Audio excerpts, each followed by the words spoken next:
Okay, welcome to how to install laminate flooring, which is tile style, on top of an existing tile. I've checked to make sure it's okay, but there are some issues that you have to consider that are very different from regular laminate flooring. Because you have an absolute pattern in there, it's got to be totally square, otherwise it's going to look weird. But more importantly, coming over here, I have various openings, so you have to visualize what it's going to look like ahead of time. And in my particular case, you have to stagger the tile, you have to take it further forward out of the area to get it square for this opening. Okay, now what I've done here, this is another issue, but we're dealing with it one step at a time. Where I have the tile now, which I'm going to show you, this tile here will be square in that opening.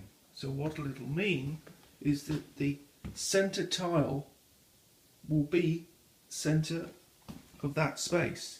If it's not, when you continue down the hallway, it's not going to be square, because you're going to square on this tile, and if that tile's off, then that tile will be off there. It's better to be square in one area. So what's going to happen is that there's a bit of adjustment to be made, but what's going to happen is that this tile here is going to be square from this opening approximately all the way up.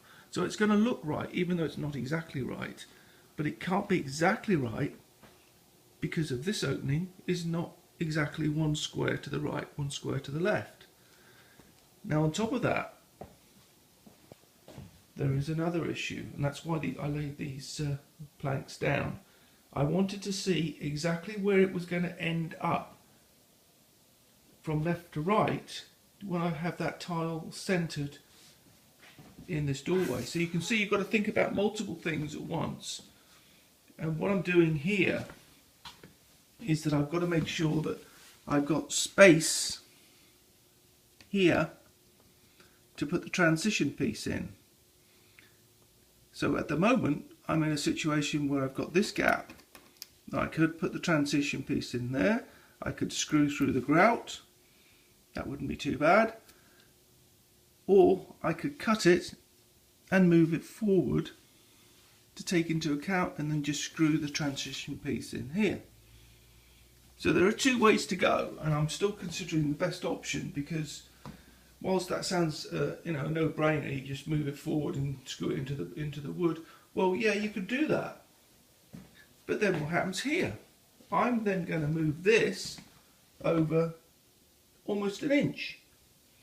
Well, I've already moved it over a little bit, maybe, I don't know, maybe 3/4 of an inch. So if I move it over another inch, it's definitely going to be visible.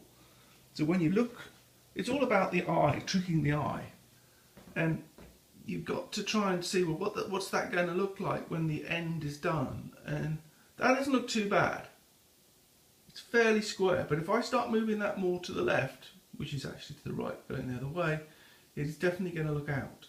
So you have to compromise, and life's about compromising. So that's the situation. And you may even have noticed that I took the baseboard off. The reason I took the baseboard off is I've got to do the trim separately, I've got to repaint it and stuff like that. But in my case, I want mine to go underneath the baseboard, not butting up, and then I'll put the quarter round on top, making a perfect seal. And that will hold it down much firmer than just a little bit of quarter round. But we'll see what happens, and I will keep you updated as we go further forward.